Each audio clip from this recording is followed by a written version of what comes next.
settled in, we are starting with the next talk. It's by Puneet Khushwani on topic finding a needle in the haystack, debugging performance issue. Puneet? Finding a needle in the haystack, debugging performance issues. Namaste, Bangalore. This is my first ever Python conference. Audio? Yeah, thank you for the feedback. This hopefully should be better. I'm a tall guy, so yeah.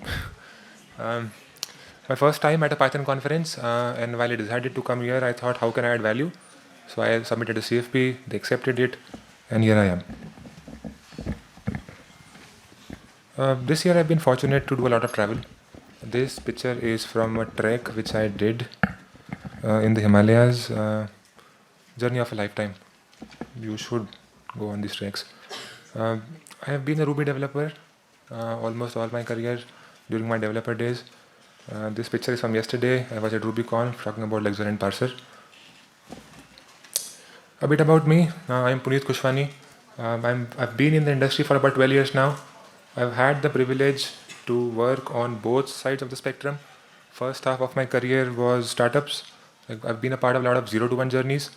The second half, 2020, I've been with enterprise scale software companies. I joined Coupa in 2020. Coupa is the largest BSM, business spend management provider.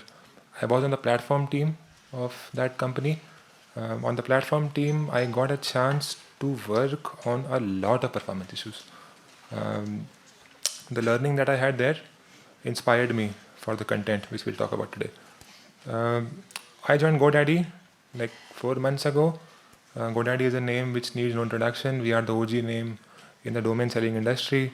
But over the last year or so, like last 5-10 years, we have grown to a lot more. We are a growth partner for all the entrepreneurs, 21 million plus entrepreneurs. We work globally. People can buy domain, they can create their website, they can host domains, and the list is very, very long. We have been expanding our engineering teams in India. Anybody interested can reach out. This is a picture which talks about a doctor and a patient. Curious doctor is trying to talk to a nervous patient. Now imagine today a doctor, if they have to diagnose a patient, if the disease is simple, straightforward, they exactly know, their intuition says, hey, this is this, they prescribe the medicine and done. But for complicated diseases, they need some investigation. They'll either prescribe blood test or they'll describe some imaging to conclude that this is the disease and this can be the treatment. Now imagine if this was all not there. Imagine if they just had to rely on their intuition and their knowledge. Even the best of doctors with a lot of experience, without these tools, need some luck to be on their side. And finding those diseases without those tools is like finding a needle in the haystack. Similarly, in enterprise scale software companies where like you have hundreds and thousands of developers working on a same repository, if suddenly somebody like performance team or your end customer comes up and says, hey, this thing is now slow. If you were in my shoes, you will not want to be in those shoes because it's a very difficult task. Today, we will talk about a scientific process. How can we go about finding the needles in the haystack using tools? Quick agenda, we'll talk about measuring performance first, because as they say, what you don't measure, you can't optimize. Then we'll talk about what profiling as a concept is. Yeah, I'll try and be louder. What is profiling, then what kind of profiling tools are available. Then we'll talk about some stories from my past, key takeaways and all of that. But before all the technicalities, any Bollywood fans here? I am a big Bollywood fan.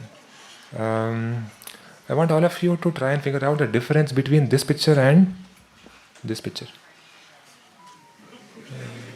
Oh, sorry, when the screen is not doing justice, but the point I'm trying to make, this picture, men are a lot more happy, they're enjoying. Because the lady is not there, maybe, I don't know, but men like men, you know. But the difference I'm trying to highlight, which is not very visible in the slide, sorry for that, is the seat belt. Seat belt save lives. For us in the software industry, processes are like seat belts. Processes are like seat belts. One of the process that I'll talk about today is of performance testing. Again, as I said, if you don't measure something, you will not optimize it. You need a very systematic process of benchmarking your software, and you cannot do this on your local machine. There is no point. There is no need of that, right? You need to test this on a production like database, on production like load, with production like hardware. Production like data, production like load, production like hardware. And on top of that, you need to measure. If you measure, you can observe for degradations that over the 1 month period, a lot of code has gone in. And if you see some degradations, then you know something is wrong. And that's where you start. Now imagine if somebody comes up to you and says, hey, after all of this test, we have figured out that this thing is slow. Imagine you are a monolith application like Coupa is. Hundreds of thousands of commits have gone in that period, and you are in my shoes. You don't want to be, but you are. How do you figure out? Profiling is the first starting point. What is profiling? Technically, profiling is a way via which you can figure out the resources that your program is taking. In fact, the resources a part of your program is taking. Resources could be of time, CPU, or memory. A simple Python function, to oversimplify things here, a very simple function, it is not doing anything, it is just concatenating things into all of that. Anybody who can guess how can this be optimized for memory and time? In your mind at least, I'll not ask people here, but it's a pretty obvious one. The plus method here is not optimal. In memory, it allocates a new string all the time, so it's not memory optimal. It also takes more time. So join is a better function. Now the height of the mic is, yeah. You have to bend maybe slightly, or I'll try to speak up. Oh yeah, this one, right? This should be better. This works? Hello? Yeah. The plus method. No, this is, anyways, I'll stick with this. The concatenation method, the plus method. It is a very simple program, so all of us are smart enough to just point and say, this is the thing. But imagine 1,000 line of function spread across 100 files. How would you do this? Profiling could help in those cases. A sample profiler would look something like this. It will be able to tell you that this line of code is taking this amount of time. We'll get into all of this in more details, but this is what profiling is for you. Profiling tools. A lot of tools are available for different use cases. We'll talk about some of those today. We'll start with deterministic profilers. They are called as deterministic because they get inside your program. They observe every single function call that is happening. Every single function call that is happening, they'll trace that, capture that, and report that. Because they do all of that, they are deterministic, which means if you run the same thing 10 times, you will get the same output. But because they are doing so much of work, they add a lot of overhead. If your program is taking 1 second, with this kind of tools, it may take anywhere between 2 to 10 seconds. Hence, it is not recommended to use them directly on production systems. It is not recommended because of the high overhead. Output of that is similar to what we saw, but this time we'll talk about it in a bit more detail. The first thing, number of calls is like how many times the function was called. I thought again audio problem. Yeah. Total time, cumulative time. Those are probably the two most important things that you'll want to see. Total time tells you that this is the amount of time that was spent in this function or this line, excluding the amount of time which it delegated control to some other function. If, for a simple example, A calls B, B calls C. A technically is always doing something because A is calling B, B is calling C. But let's say if C is doing all the work, A is doing nothing, B is doing nothing. So A in the total column will have 0 because A is not doing anything. C will actually have all the value in the total column. In this example, if you see, my print the last line, it's a caller function, it does not do anything. Hence, the total is almost 0 and the cumulative is a lot, which means that it's actually doing something but nothing. It's just delegating.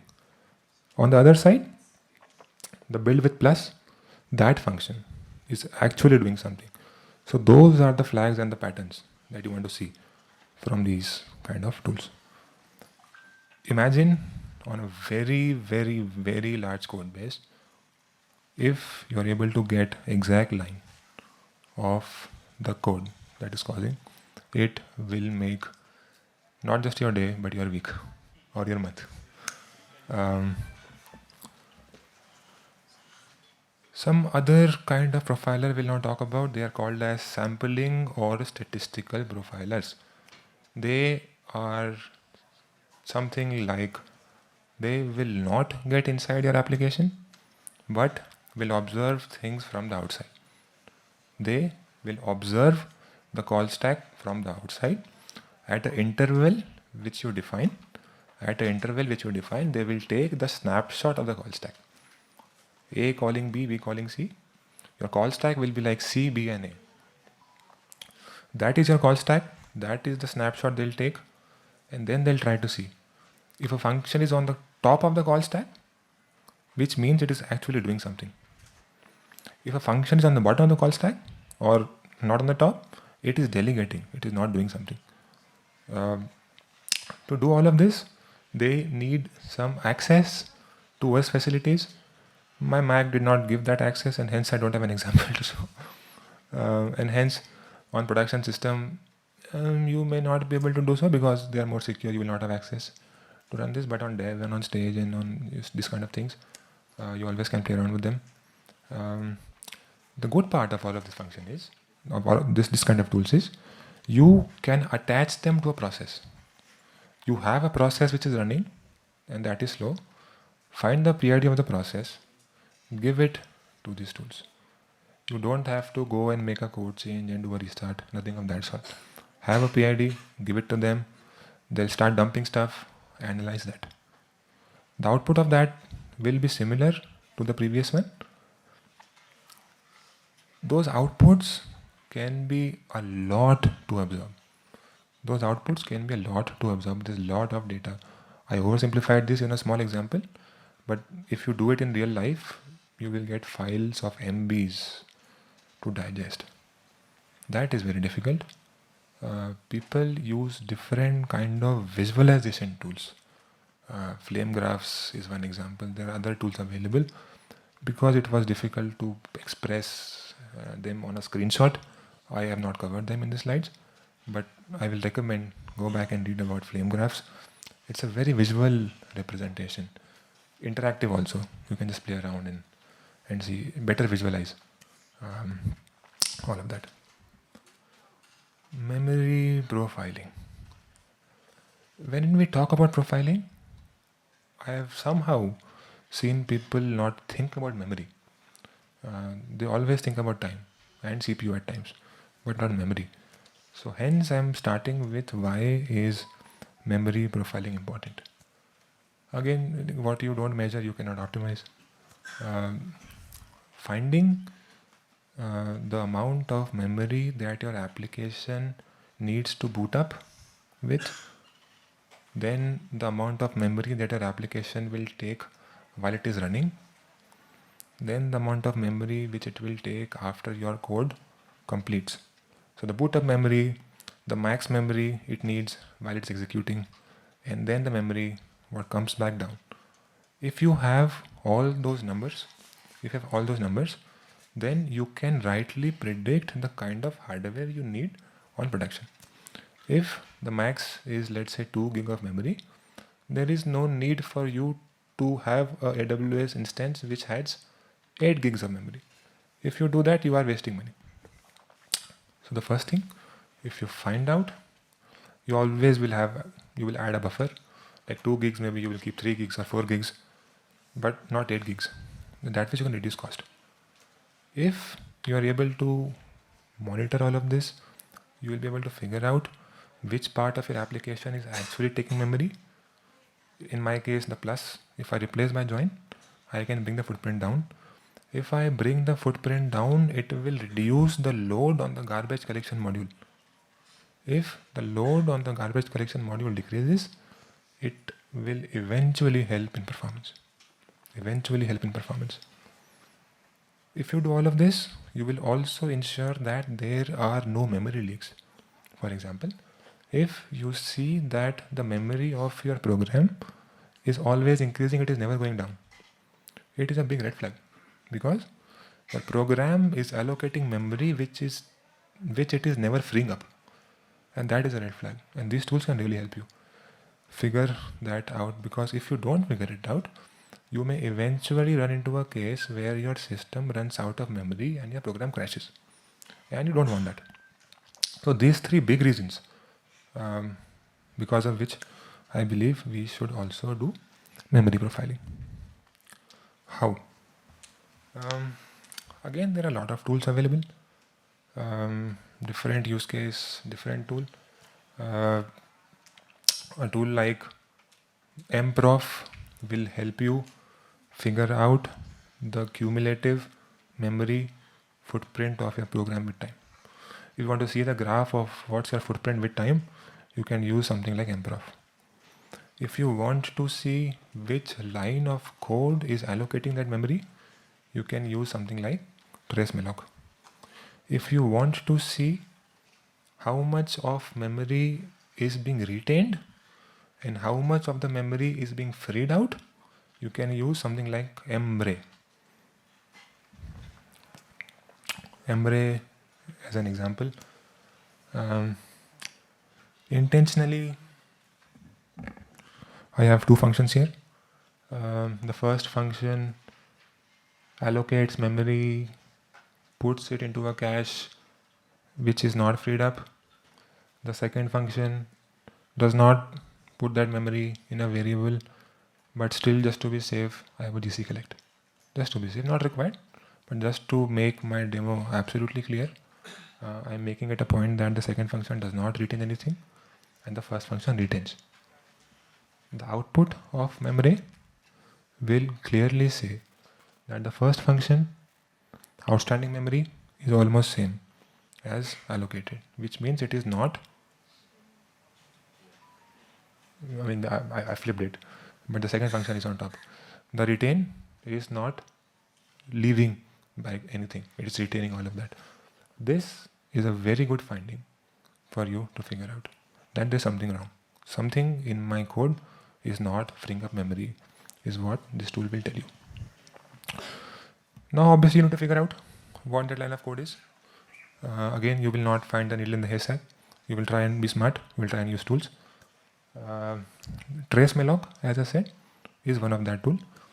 To oversimplify, I've created an example where I sort of a constant variable where I am keeping these objects. I'm not freeing them up intentionally. The first example allocates something, puts it into this constant. The second example allocates much more memory blocks, but it is not capturing them somewhere, so it will eventually free up. Something like this you can use in tracemalloc. Like something like this you can use in a program using tracemalloc. First line says take the snapshot. So you take the snapshot before you run your code. You take the snapshot before you run your code. You take the snapshot after you run your code, and then you do a diff. And then you print the diff in different formats. If you see the diff in the second block, it categorically says line number 16, which is my transient, where I kept memory in my constant, that has a bigger delta. Lesser allocations, but bigger delta, because it was not freed up. The other example had more allocations, but less delta, because it was continuously being freed up. This can actually help you figure out which line of code is allocating memory. Garbage collection is a very complicated topic. I gave a talk about this in the Ruby context last year. I can go into some more details on this here, but I see there is a talk dedicated, I think today or tomorrow on GC. So folks interested can do that. I'll just take 2 minutes to talk about this in a context that I need for this talk. We allocate memory. There is no infinite memory available. The memory which we release has to be cleared up on the RAM. How? The GC module does that. GC module has multiple cycles, Gen 0, Gen 1, Gen 2. Gen 0 is the simplest cycle. It runs most of the times. Anything which is new is most likely to be cleaned up by Gen 0. There are thresholds via which you can configure GC. The point I am trying to make here is GC at times will affect the performance of your application. GC at times will affect the performance of your application, because when GC happens, nothing else will happen. When GC happens, nothing else will happen. So if GC is happening while your program is running, your program will have to wait for GC to complete. How can you keep an eye if GC is happening or not during your program? Python allows for adding callbacks. If you see, there is a callback function I've added. It will just tell me GC started, great. When it stopped, it will tell me which GC cycle, Gen 0, Gen 1, Gen 2, whatever it was doing. I use that in my program.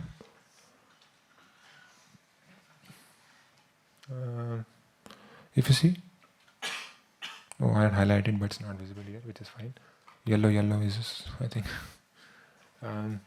But you see, I've added GC callback, not my callback. So I've said GC, hey, put my callback. Then if you see, I am making cycles. Oh, sorry, I forgot. So the first function here, I am making cycles. A references B, B references A. This is like a cycle. Gen 0 GC cannot take these cycles into account. It will not clean this up basically. So this program intentionally is written in a way where Gen 0 will not clear this up. Gen 1 and Gen 2 will clear this up. Hence if you see the output of this, GC starts, yes, but it does not clear those variables because Gen 0 will not clear cycles. I manually called GC explicitly. It triggered Gen 2 GC and Gen 2 cleared all of this, which is what you see in the example. You can read more about this. It's a very complicated topic. You can read more or watch the other talk. Now, in the next 5 minutes, let's talk about my example of the platform team that I got. It actually was something like this, to find what is wrong. As a developer and now as an engineering manager, I always tell people to not worry from getting into these things. I've seen two kinds of people. One who take these as challenges to learn something new. Two who run away from these and say, hey, I don't want to be a part of this. I am happy writing my code. If you are the first category of people, you will grow more. And I've seen this on both sides, as a developer and as a manager. So I can tell you both the stories. Einstein also said, special talent was curiosity. So be curious and try and figure them out. Some examples, they're all in the Ruby world, so I'll not go into details. I don't have Python examples, unfortunately. But concept is the same. Technology tools may differ, but the ideas are still the same. The first example is a process which was stuck. It was stuck for 30 minutes. Nobody knew what it was doing. So my team, SRE team, they already it was stuck, not doing anything. So they took the PID of that process. They gave it to a tool, statistical tool. the output was able to clearly identify that it was stuck doing GC. Sorry, it was stuck doing regex matches. So that actually got a line of code which said it is doing regex matches a million times. We had to do a million times, yes, but eventually we optimized the regex and that fixed the issue. Without any line of code, just the PID give to a tool, bang, we got the line of code, which we would have never got without these tools. Multi-fold increase in app boot up time. App boot up time is an important measure to measure. We did that. Somebody accidentally put extra at, so local variable became class variable. And the class variable was obviously being evaluated when the when the application was booting up. That added a lot of delta in the boot up time. Again, the similar tool, we gave it the process ID of app boot up. It was able to categorically say, hey, this line of code is the culprit. We found that, fixed it. Third one was the biggest nightmare. It took our teams weeks and months to figure out. And that is the time when me and my team went into a lot of details into these tools. To oversimplify stuff, we upgraded version of Ruby in that application. Because of that, we had to upgrade a lot of dependencies. The dependency of caching that we were using, we had to upgrade. In all that changes that we did, unintentionally, a change got introduced, which was marshalling the data twice. We have to marshal data, marshal is like serialization, because you cannot put objects into memcache. You need to serialize those objects into strings, and only then you can put them in a cache. So marshalling is the process of serialization. So we were doing all of that. Unintentionally, because of all the changes, we started marshalling twice. And that gave us a terrible hit. The number of GC cycles spiked up. It took us a lot of time to figure out what happened which caused this GC cycle to increase. Initially, we were looking into our code, but we did not make this change. It was very hard to figure out. It took us a lot of time. In profiling, it is different, but profiling on large-scale applications, especially when it is dealing with internal code, is very, very challenging. So we learned all of that, and thankfully, we were able to figure out. Took a lot of weeks, but lessons of lifetime is what they gave our team. Last slide. Almost last slide. I could have easily kept this talk and said, in the era of LLMs, this is how you should debug. I did not do that because I truly believe people should understand things first and then try and do things using LLMs. So that is the idea, to give you all the context of what these concepts are. Now, once you know what these concepts are, obviously you should go to LLMs. They can help you do this faster. They are good at pattern matching.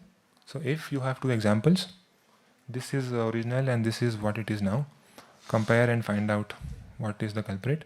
You can give it to these tools. They'll help you understand the outputs and all of that. Key takeaways: importance of performance testing. You cannot compromise on that. If you don't have that, then the customer will report those for you, which is what you don't want. Choosing the right profiler, memory, time, CPU, different use cases, figure something out. Look beyond time, look into memory, look into GC.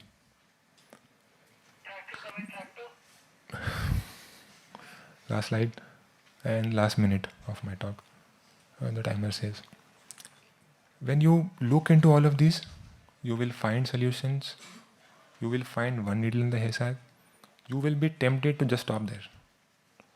But I will say don't. At least for some time, try and continue. There may be more needles in the haystack. That's my credit slide. Knowledge, Coupa, my last employer, code samples cursor, images, GPT. And that's it. Thank you.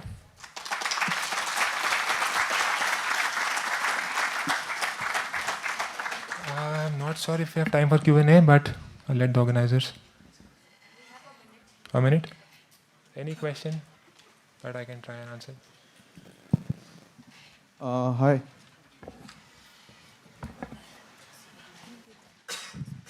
Hi, I have a question. So you mentioned the gec.collect, making the whole program await. So one of the things which happens is basically when you're calling a function, at the end it kind of does gc.collect.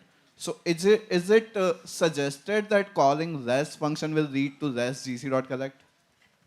Yeah, so I'll take this in two steps. In most cases, you should never have the need to call GC collect manually. Languages like Python know best when the time is right. In most cases, you may not need to, but there are exceptions, of course, when you have a long running program and all of that. If you see that GC is not happening or GC is happening at the wrong time, then only in extreme cases you should normally try and use these. That's the first or second part of the question. The first part of the question is when this happens. Sorry, what was the question? Like, So my basic question is, it's like, does gc.collect add up a function overhead? definitely yes. So if I'm calling, let's say, n functions, if I, let's say, do n divided by 2 functions and Oh yeah. Okay. add things in those functions only, it will make a performance change or not? No. So if you do n by 2, it may not affect, but eventually it is all about the memory that you allocate. If you write less code, that if allocates less amount of memory, then that will impact GC. Basically, if you allocate less objects, then GC will have to do less work. That is what I'm trying to make. But a broad topic we can talk offline. Yeah, After yeah, this. we'll talk offline, I think. Thank you. Thank you. Thank you.